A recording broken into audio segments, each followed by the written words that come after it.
Good morning. Let's turn to John chapter 3.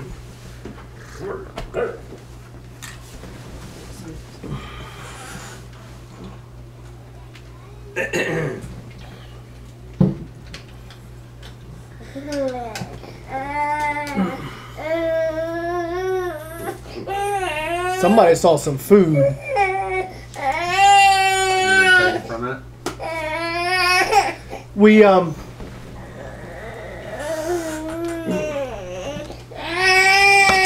I have been having the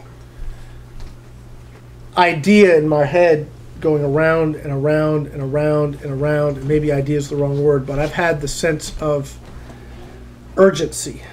Yes. Going through and going through and going through and going through.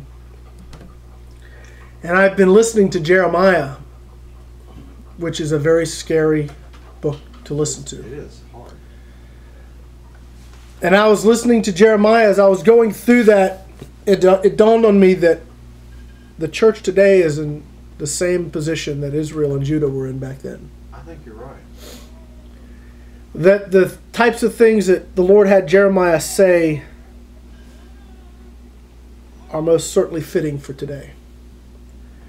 And I was listening to some of this stuff that Jeremiah was accusing, or the Lord was not accusing is the wrong word, but the Lord was basically confronting Israel and Judah on their behavior and on their adulterous behavior and on their going after other gods and their whoring about with other, giving credence to stocks versus the Creator. I mean, it's amazing to see how far they had fallen, and as I was going through this, I was becoming more convicted and more convicted and more convicted in my own heart, because it's so easy to get wrapped up.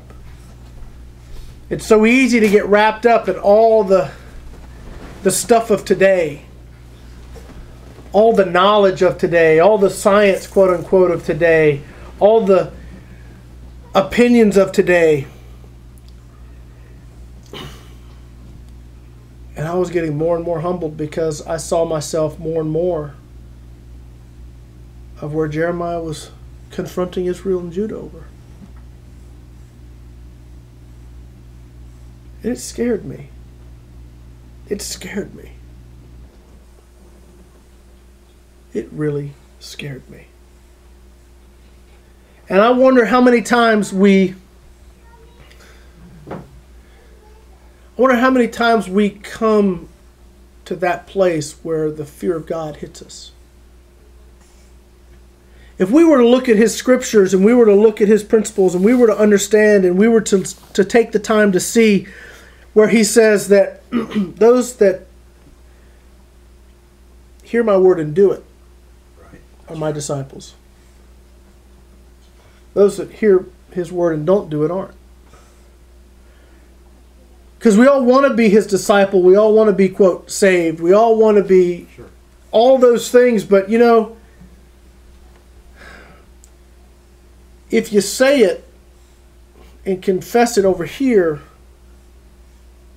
but then you live selfishly and self-righteously, then your confession's worth nothing. You're no different than Judah or Israel that claimed to be the children, quote unquote, of God, but yet walked contrary to God. You're no different. And I see the church today that has gone off a whoring after psychology, psychiatry, Oprah, humanism, secularism, compromise upon compromise upon compromise. And it just strikes me that at some point, Lord's going to say, I've had enough. I've had enough. You know, I thought it was going to be in John, but I'm not.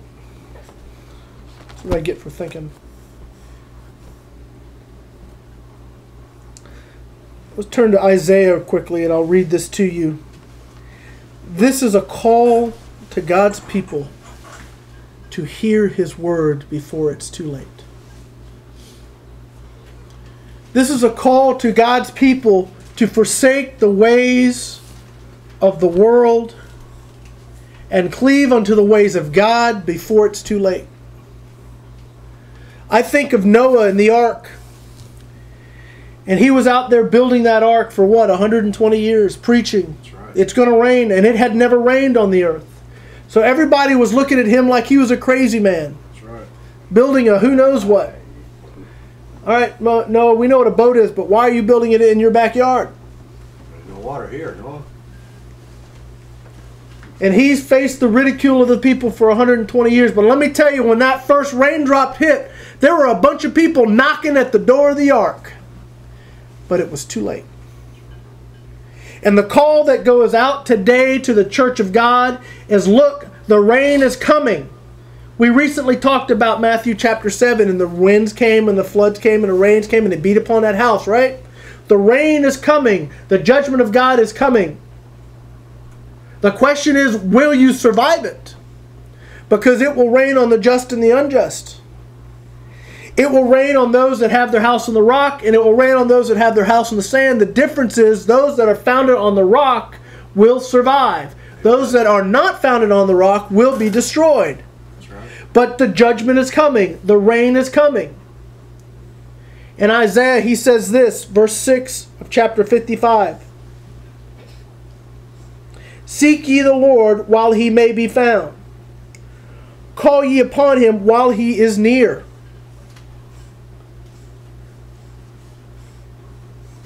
That implies to me that there is a time limit. There is an expiration.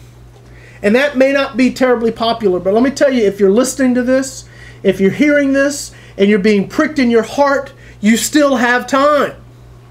The call is going out to you right now.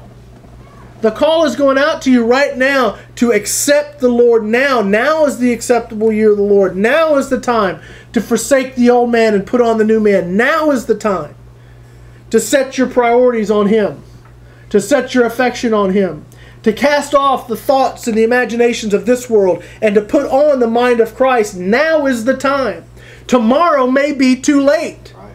I've never terribly been a fan of the guy who pounds the pulpit and says, if you don't accept Jesus Christ right now and you get hit by a bus when you walk out the door, you're going to hell. But you know what? There's some truth in that. Because you don't know. Yeah. You don't know. Noah did not have a calendar that said, all right, December 14th, it starts raining. Cool. He didn't have that. He didn't know. It just started raining. That judgment of the Lord is going to come like this. And people are going to be asleep. People are not going to be ready. People are going to be off about doing their thing. They're not going to be focused on the Lord. The call is for you to be focused on the Lord at all times, so that when that comes, you are ready. You're ready. You're not caught unawares. You're ready. Now, this conflicts so much with today's doctrines that are preached out there, because they want you to segment your life, Brad. They want you to have your work life and your home life and your church. They want you to have nice little compartments to put it in. But what happens if you're in the compartment of work life and Jesus shows up? What happens? You're on the wrong train. Rather forsake that and realize that every one of us is bought with a price, and we have one life, and that is to serve Jesus Christ. There is so much that this world has well, let me back up. There's so much that the church has taken in to itself of the world that you can't tell the difference anymore. You can't tell the difference between the secular humanist sort of do-gooder and the quote-unquote mainstream Christian. Right. You can't tell the difference. That's scary. See, my Bible says we're supposed to be what? Peculiar? Right. We're supposed to stand out. We're supposed to be odd. We're supposed to be different. We're supposed to be set apart. This call that I know is going out to the people of God today and yesterday and tomorrow, it's still going out right now. It's this: seek ye the Lord while he may be found.